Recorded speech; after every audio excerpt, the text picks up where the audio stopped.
क्या इस जन्म के कर्मों का फल इसी जन्म में मिलता है? यदि हाँ, तो पूर्व जन्म के कर्मों के फल का क्या होता है और पूर्व जन्म के कर्मों का फल किसे और कब मिलता है? नमस्ते प्रिय मित्रों, कर्म और फल मनुष्य के जीवन व्यतीत क्रियाओं के अनुसार होता है।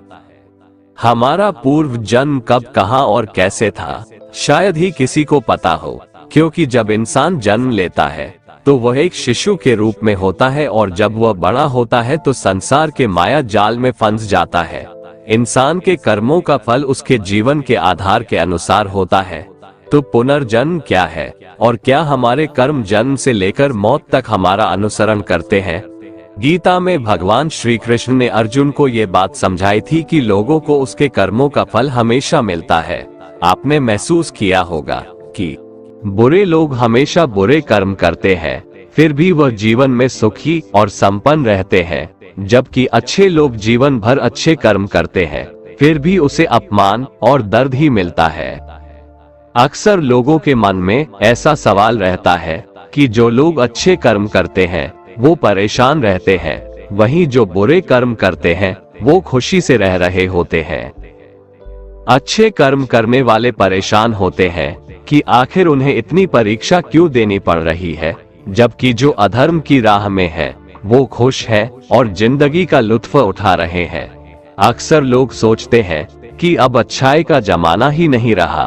अगर आपके मन में भी ये सवाल आया है तो आज आप इसका जवाब सुन लीजिए। ये जवाब वो है जो भगवत गीता में लिखा है और श्री कृष्ण ने अर्जुन को दिया था। भगवत गीता में वर्णित कथा के अनुसार जब भी अर्जुन के मन में कोई दुविधा होती थी तो वो श्री कृष्ण के पास पहुंच जाते थे। एक बार की बात है, अर्जुन ने भगवान श्री कृष्ण के समीप आकर कहा कि वो दुविधा में है और इसका जवाब वो श्री कृष्ण से चाहते हैं। श्री कृष्ण ने पूछा कि क्या सवाल है? अर्जुन ने कहा, मुझे ये जानना है कि अच्छे लोगों के साथ हमेशा बुरा ही क्यों होता है, वहीं बुरे लोग खुशहाल दिखते हैं। अर्जुन के मुंह से ऐसी बातें सुनकर श्री कृष्ण मुस्कुराए और कहा, मनुष्य जैसा सोचता है और महसूस करता है वैसा कुछ नहीं होता है, बल्कि अज्ञानता की वजह से वो सच्चाई नहीं समझ पाता है। अर्जुन उनकी ये बात समझ नहीं पाए। इसके बाद श्री कृष्ण ने क्या कहा वो जानते हैं। कान्हा ने अर्जुन से कहा कि हे पार्थ, मैं तुम्हें एक कथा सुनाता हूँ, उसे सुनकर तुम समझ जाओगे कि हर प्राणी को उसके कर्म के हिसाब से ही फल मिलता है। प्रकृति हर किसी को अपनी राह चुनने का मौका देती है। अब वो मनुष्य की इच्छा पर निर्भर करता है कि उसे धर्म की राह चुननी है या अधर्म की। कथा शुरू करते हुए श्री कृष्ण ने कहा, एक नगर में दो पुरुष रहा करते थे। एक पुरुष व्यापारी था जिसके जीवन में धर्म की बहुत महत्ता थी। वो पूजा पाठ में यकीन रखता था। वो हर रोज मंदिर जाता था और दान धर्म भी करता था और हर रोज भगवान की पूजा करता था। वहीं दूसरा पुरुष बिल्कुल विपरीत था। वो हर रोज मंदिर तो जाता था लेकिन पूजा करने नहीं, बल्कि मंदिर के बाहर से जूते चप्पल चुराने। उसे दान और धर्म से कोई लेना देना नहीं था। समय बीतता गया और एक दिन बहुत जोर की बारिश हो रही थी। इस वजह से मंदिर में पुजारी के अलावा कोई नहीं था। ये बात जब दूसरे पुरुष को पता चली तो उसने कहा कि ये सही मौका है मंदिर का धन चुराने का। पंडित से नजर बचाकर उसने मंदिर का सारा धन चुरा लिया। उसी समय धर्म कर्म में विश्वास रखने वाला व्यक्ति भी मंदिर पहुंचा। दुर्भाग्य से मंदिर के पुजारी ने उसे ही चोर समझ लिया और चिल्लाने लगे। वहां लोग एकत्र हो गए और उसे बहुत मारा। किसी तरह वो बचते बचाते वहां से निकला तो दुर्भाग्य ने उसका साथ वहां भी नहीं छोड़ा। मंदिर के बाहर वो एक गाड़ी से टकरा गया और घायल हो गया। फिर वो व्यापारी लंगड़ाते हुए घर जाने लगा तो रास्ते में उसकी मुलाकात उस पुरुष से हुई जिसने मंदिर से धन चुराया था। उसने कहा, आज तो मेरी किस्मत चमक गई, एक साथ इतना सारा धन मिल गया। ये सब देखकर उसे बहुत बुरा लगा और उसने अपने घर से भगवान की सारी तस्वीरें निकाल दी। कुछ सालों बाद दोनों की पुरुषों की मृत्यु हो गई। मरने के बाद जब दोनों यमराज की सभा में पहुंचे और भले पुरुष ने दूसरे व्यक्ति को देखा तो उसे बहुत गुस्सा आया। उसने क्रोधित होकर यमराज से पूछ ही लिया, मैं तो हमेशा अच्छे कर्म करता था, दान में विश्वास रखता था, उसके बदले जीवन भर मुझे अपमान और दर्द ही मिला, और इस व्यक्ति को नोटों से भरी पोटली, आखिर ऐसा भेदभाव क्यों? इस पर यमराज ने कहा, पुत्र तुम गलत समझ रहे हो। जिस दिन तुम्हारी गाड़ी से टक्कर हुई थी वो दिन तुम्हारे जीवन का आखिरी दिन था, परंतु तुम्हारे अच्छे कर्मों की वजह से तुम्हारी मौत सिर्फ एक छोटी से चोट में बदल गई। तुम इस दुष्ट व्यक्ति के बारे में जानना चाहते हो? दरअसल इसके भाग्य में राजयोग था, मगर इसके कुकर्मों और अधर्म की वजह से वो सिर्फ एक छोटी सी धन की पोटली में बदल गया। कथा सुनाने के बाद श्री कृष्ण अर्जुन से कहते हैं, पार्थ क्या अब तुम्हें तुम्हारे सवाल का जवाब मिल गया? ऐसा सोचना कि भगवान तुम्हारे कर्मों को नजरअंदाज कर रहे हैं, ये बिल्कुल भी सत्य नहीं है। भगवान हमें कब, क्या, किस रूप में दे रहा है, मनुष्य को समझ में नहीं आता है, मगर आप अच्छे कर्म करते रहें तो भगवान की कृपा हमेशा बनी रहती है। इसलिए अपने अच्छे कर्मों को बदलना नहीं चाहिए, क्योंकि उसका फल हमें इसी जीवन में मिलता है। इसलिए मनुष्य का फर्ज है कि वो हमेशा अच्छे कर्म करते रहें, क्योंकि श्री कृष्ण ने गीता में भी बताया है कि किसी के द्वारा किया गया कर्म बेकार नहीं जाता है, चाहे वो अच्छा हो या बुरा। दोस्तों, हम जैसा कर्म करते हैं वैसा ही हमें फल मिलता है। अगर हमने अच्छे कर्म किए होते हैं तो उसका हमें अच्छा फल मिलता है, और बुरे कर्म किए होते हैं तो हमें उसका फल बुरा मिलता है। अगर हमारे साथ कुछ बुरा होता था तो पहले लोग ऐसा बोलते थे कि जरूर उसने पिछले जन्म में कुछ बुरा किया होगा, इसलिए इसके साथ ऐसा इस जन्म में हुआ। लेकिन अगर हम बात आज के जमाने की करें तो हमें अपने कर्म का हिसाब भी इसी जमाने में चुकाना पड़ता है। पहले भगवान नोट और कलम लेकर सभी के कर्म का हिसाब करते थे, इसलिए पिछले जन्म का हिसाब इस जन्म में होता था।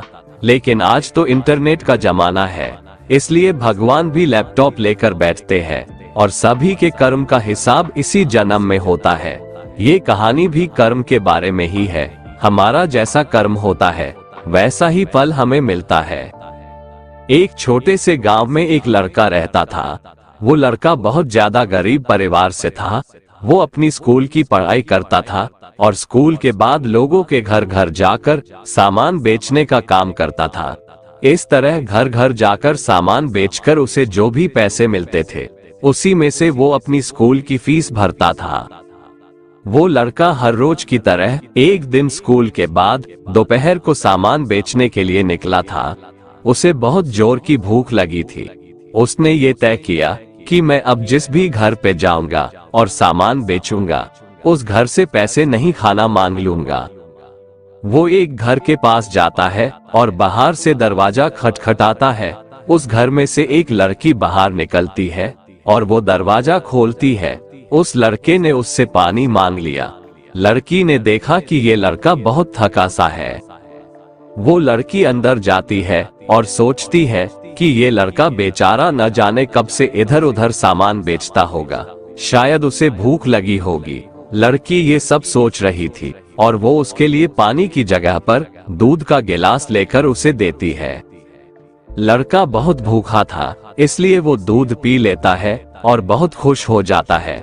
उसे लगता है कि इस दुनिया में अभी भी इंसानियत जिंदा है। लड़का भगवान का धन्यवाद करता है। वो अब लड़की से पूछता है कि आपको मैं कितने पैसे दूं इस दूध के? लड़की ने कहा, मुझे आपसे कोई पैसे नहीं लेने हैं। मेरी माँ मुझे हमेशा ऐसा कहती है कि हमें दूसरों की मदद करनी चाहिए। लड़के ने कहा, आपको कुछ लेना है इस सामान में से? लड़की ने कहा कि आप कुछ मत दीजिए, मुझे कुछ नहीं लेना है। लड़के ने जाते हुए कहा कि मैं आपका दिल से धन्यवाद करना चाहता हूँ क्योंकि आपने मेरी मदद की। इतना बोलते हुए वो लड़का वहाँ से चला जाता है। कुछ समय के बाद इस लड़के ने अपनी स्कूल और कॉलेज की पढ़ाई पूरी कर ली और वो एक अच्छा डॉक्टर बन गया। ये लड़का अब एक शहर में अच्छे हॉस्पिटल में डॉक्टर था।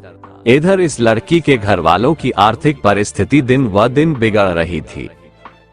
एक दिन ऐसा आया कि ये लड़की बहुत बीमार हो गई। लड़की को उसके घर वाले उसी हॉस्पिटल में ले जाते हैं जिस हॉस्पिटल में ये लड़का डॉक्टर था। उस लड़के के पास ये लड़की का केस आता है। लड़का लड़की का एड्रेस देखता है तो उसे पता चलता है कि ये तो वहीं का एड्रेस है जहां पर मैं अपने स्कूल के समय सामान बेचने जाता था। लड़के को अब उस लड़की को देखकर याद आ जाता है कि ये तो वही लड़की है जिसने मुझे मदद की थी। जब मैं भूखा था तब उसने मुझे दूध पीने के लिए दिया था। लड़का उस लड़की का इलाज अच्छे से करता है और अपनी टीम को भी इसके इलाज में कोई कमी नहीं रहनी चाहिए ऐसा बोलता है। वो लड़की ठीक हो जाती है। अब बारी थी लड़की की हॉस्पिटल का बिल देने की। वो मन ही मन बोल रही थी कि पता नहीं कितना बिल होगा। वो बहुत चिंतित थी क्योंकि उसके घर वालों की आर्थिक परिस्थिति इतनी अच्छी नहीं थी कि वो लोग ये इलाज का बिल दे पाए।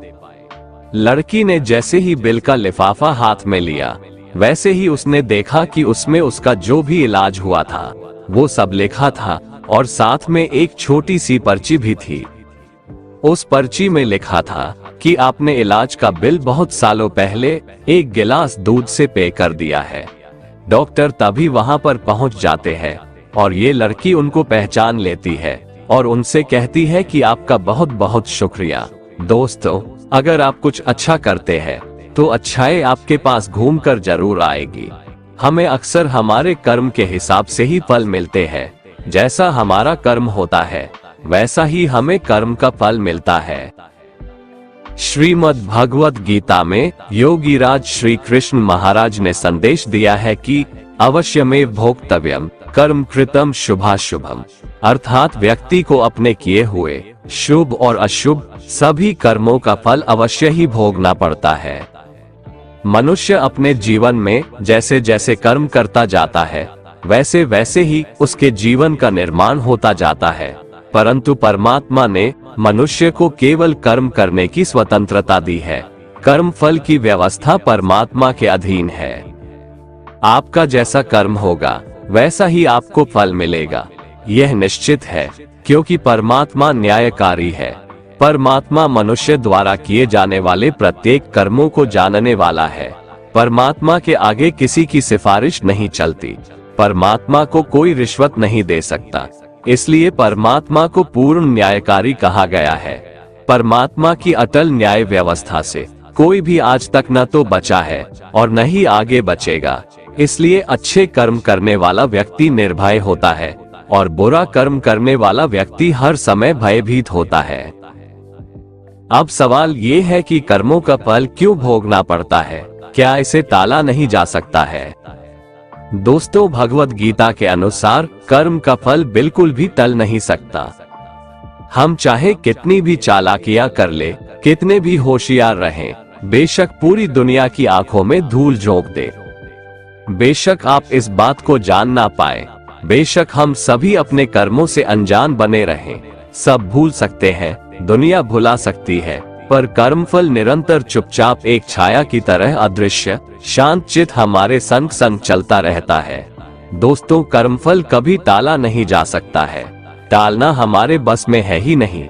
कई बार हमारे चालान होते हैं, कोई चीज चोरी होती है, दुर्घटनाएं होती रहती है, पैसा डूब जाता है। जिस तरह बुराई का फल बुरा होता है उसी तरह अच्छाई का फल भी अच्छा होता है। ये फल हमें कभी भी कहीं भी किसी भी रूप में भुगतना पड़ेगा ही। सिर्फ और सिर्फ एक कंडीशन पर ये टल सकता है। असल में टलेगा तो नहीं, पर इसका दर्द कम जरूर हो सकता है। वो ये कि अगर हम अपनी गलतियों को कबूल कर ले और परमात्मा की शरण में जाए, आत्मसमर्पण करें और अच्छे कर्म करने शुरू कर दे, तब ही हम अपने गलत कर्मों से होने वाली पीड़ा से बच सकते हैं, बशर्ते ईश्वर हमें माफ कर दे। हमारे इस जन्म में किए गए प्रबल कर्म का फल हमें इसी जन्म में मिल जाता है। शेष छूट-पुट व प्रत्यक्ष परोक्ष भले बुरे कर्म हमारे कर्मों के संचित कोश में जमा होते रहते हैं, जो प्रारब्ध कर्म के फल रूप में हमारी जीवात्मा को विभिन्न 84 लाख योनियों में ले जाते हैं। यही 84 का चक्कर कहा जाता है। कुल मिलाकर कहा जा सकता है कि कर्म का फल जन्मों जन्मों तक हमारा साथ नहीं छोड़ता है।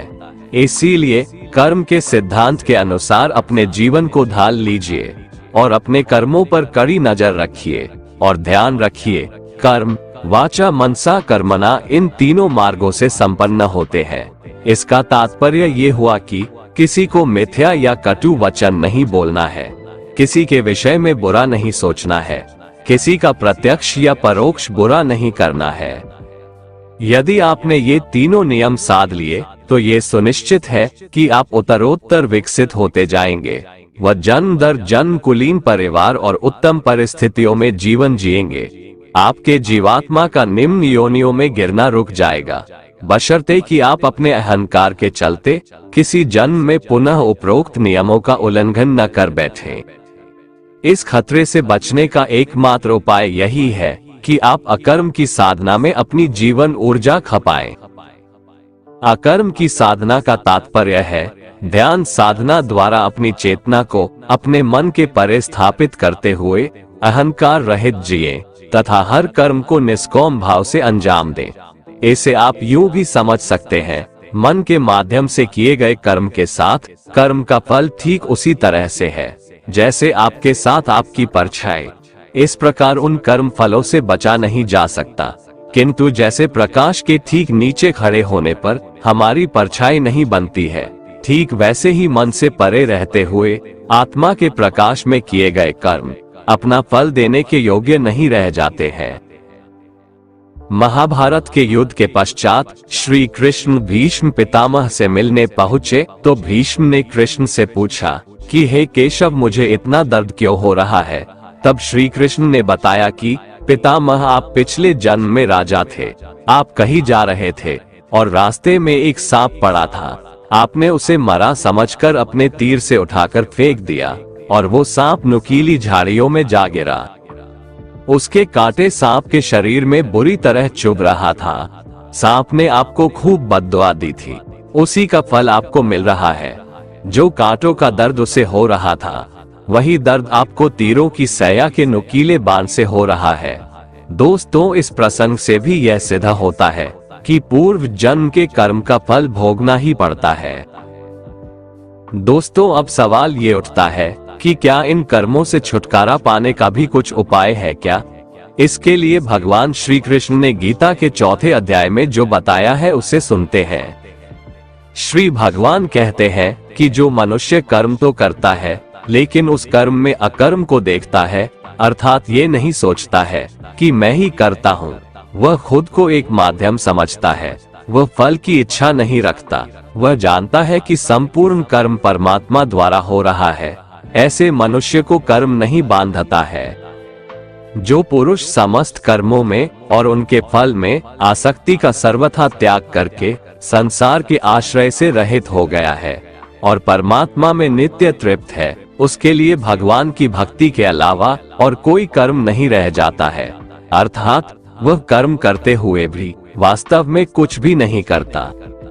जिसने अपने मन और इंद्रियों को जीत लिया है और जिसने समस्त भोगों की सामग्री का परित्याग कर दिया है, ऐसा आशा रहित पुरुष केवल शरीर संबंधी कर्म करता हुआ भी पापों को नहीं प्राप्त होता है। जिसको बिना मांगे जो मिले उसी में संतुष्ट रहता है, जो न किसी से ईर्ष्या करता है और न द्वेष, जो सुख दुख को एक समान भाव से देखता है, ऐसा मनुष्य कर्म योगी कहलाता है। जिसकी आसक्ति सर्वथा नष्ट हो गई है, जो अपने देह पर अभिमान नहीं करता और जो ममता से रहित हो गया है, जिसका चित्त निरंतर परमात्मा के ज्ञान में स्थित रहता है, वैसा कर्मयोगी अपना कर्म यज्ञ की तरह करता है और मोक्ष को प्राप्त होता है। जो अपना सब कुछ परमात्मा को अर्पित कर देता है, जिसके लिए परमात्मा ही सब कुछ है, जो अपने हर कर्म में परमात्मा को देखता है और हर कर्म परमात्मा के लिए करता है, वैसा कर्मयोगी मोक्ष का अधिकारी होता है। गीता में भगवान श्री कृष्ण कहते हैं कि मनुष्य को सदैव अच्छे कर्म करने चाहिए, क्योंकि कर्मों के क्षीण हो जाने पर भाग्य भी नष्ट हो जाता है। जिस मनुष्य का अपने कर्मों पर अटूट विश्वास होता है और जो मनुष्य अपने कर्मों पर सदा अडिग रहता है, वही मनुष्य जीवन में सफल होता है। श्री कृष्ण कहते हैं कि हर व्यक्ति को बिना कुछ सोचे समझे सिर्फ कर्म के मार्ग पर चलते रहना चाहिए। जो मनुष्य कर्म किए बिना सिर्फ फल की चिंता करता है, उसे जीवन में सिर्फ असफलता ही प्राप्त होती है। श्री कृष्ण के अनुसार परिस्थितियां चाहे कितनी भी खराब हो, वो हमेशा एक जैसी नहीं रहती है, वो बदलती जरूर है। इसलिए मनुष्य को बहुत धैर्य और हिम्मत से काम लेना चाहिए। श्री कृष्ण कहते हैं कि ईश्वर कभी भी किसी व्यक्ति के साथ नाइंसाफी नहीं करता, वो उसको केवल वही देता है जिसके वह लायक है। भगवान कहते हैं कर्म करो लेकिन फल की इच्छा मत रखो। इस संसार में कोई भी मनुष्य किसी भी काल में क्षण मात्र भी बिना कर्म किए नहीं रहता, क्योंकि सारा मनुष्य समुदाय कर्म करने के लिए ही पैदा हुआ है। बिना कर्म किए कोई रह नहीं सकता है। जो मनुष्य समस्त इंद्रियों को वश में करके आसक्ति रहित कर्म करता है, वही श्रेष्ठ है, अर्थात वही कर्मयोगी है। कर्म का मार्ग दिखाते हुए श्री कृष्ण कहते हैं कि कर्म न करने की अपेक्षा कर्म करना ज्यादा श्रेष्ठ है, तथा कर्म न करने से मनुष्य का शरीर निर्वाह भी नहीं सिद्ध होता है। अर्थात मनुष्य को चाहिए कि वह सिर्फ अपने कर्तव्यों का पालन करे, क्योंकि कर्म नहीं करने से मनुष्य का जन्म लेना भी बेकार हो जाता है। भगवान कहते हैं तू यज्ञ समझकर अपना कर्म कर। जिस प्रकार यज्ञ समाज और प्रजा की भलाई के लिए किया जाता है, उसी तरह तू अपने कर्मों को यज्ञ समझकर, अर्थात अपना कर्तव्य समझकर कर्म कर। जो पुरुष इस परंपरा से नहीं चलता, प्रकृति के नियमों का पालन नहीं करता, अर्थात अपने कर्तव्य का पालन नहीं करता, वो इंद्रियों के द्वारा भोगों को भोगने वाला पापी पुरुष व्यर्थ ही जीता है। परंतु जो मनुष्य आत्मा में ही रमण करने वाला और आत्मा में ही तृप्त तथा आत्मा में ही संतुष्ट हो, उसके लिए कोई कर्तव्य नहीं है। आत्मा का मतलब यहाँ सबसे बड़ा सच है, और जो सत्य को समझता है, सत्य में ही खुश होकर सत्य में ही रहता है, उसके लिए कोई कर्तव्य नहीं है। लेकिन ऐसा कोई लाखों करोड़ों में एक होता है। उस महापुरुष का इस विश्व में न तो कर्म करने से कोई प्रयोजन रहता है और न कर्मों के न करने से ही कोई प्रयोजन रहता है, तथा संपूर्ण प्राणियों में भी इसका स्वार्थ से कोई संबंध नहीं रहता।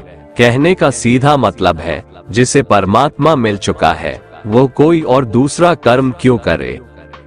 श्री कृष्ण कहते हैं अगर तुमने कोई रिश्ता खोया है या किसी रिश्ते से निराश हो, तो वह रिश्ता मुझसे बना लो, मैं कभी भी तुम्हें छोड़कर नहीं जाऊंगा।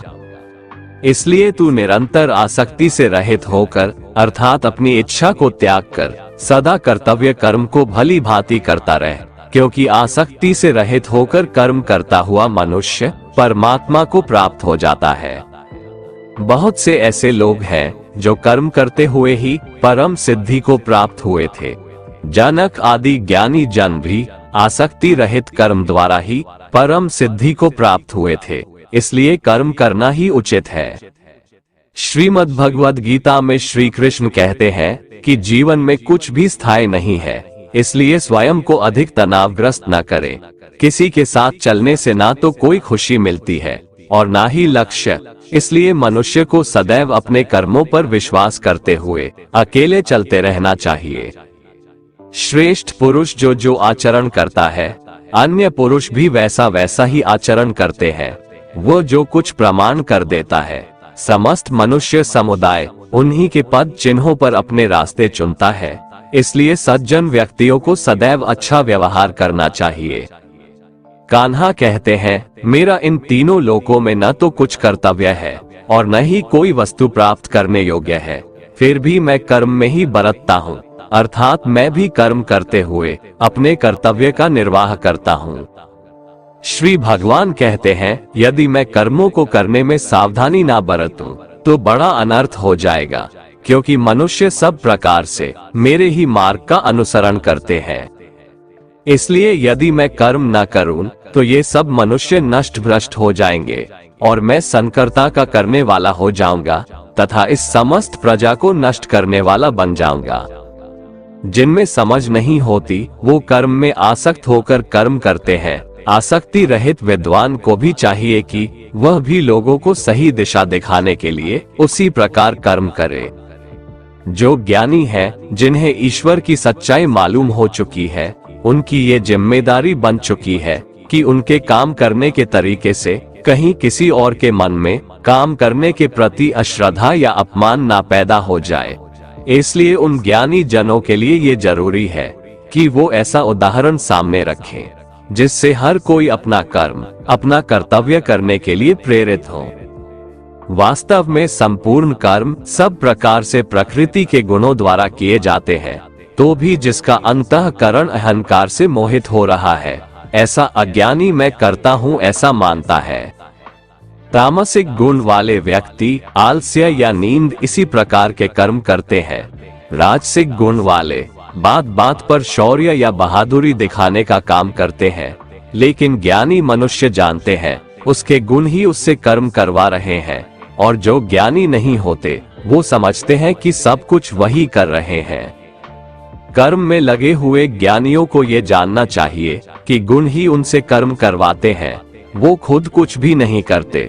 और जो ज्ञानी इस बात को समझ ले तो ये उनकी जिम्मेदारी होती है कि वो अज्ञानियों को समझाए कि कर्म ही उनका धर्म है। श्री कृष्ण कहते हैं कि तुम मुझ अंतर्यामी परमात्मा में अपने सारे कर्मों को अर्पण कर दे। जो कोई मनुष्य दोष दृष्टि से रहित और श्रद्धा युक्त होकर मेरे इस मत का सदा अनुसरण करते हैं, वे भी संपूर्ण कर्मों से छूट जाते हैं।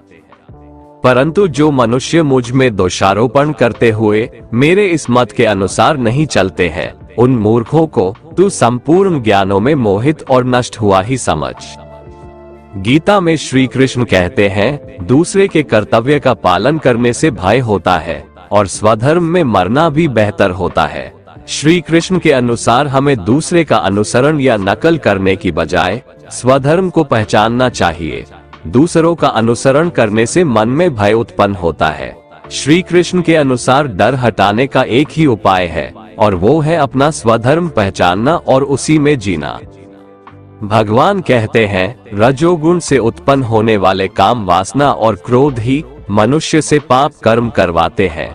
इसलिए काम वासना और क्रोध मनुष्य का सबसे बड़ा शत्रु है।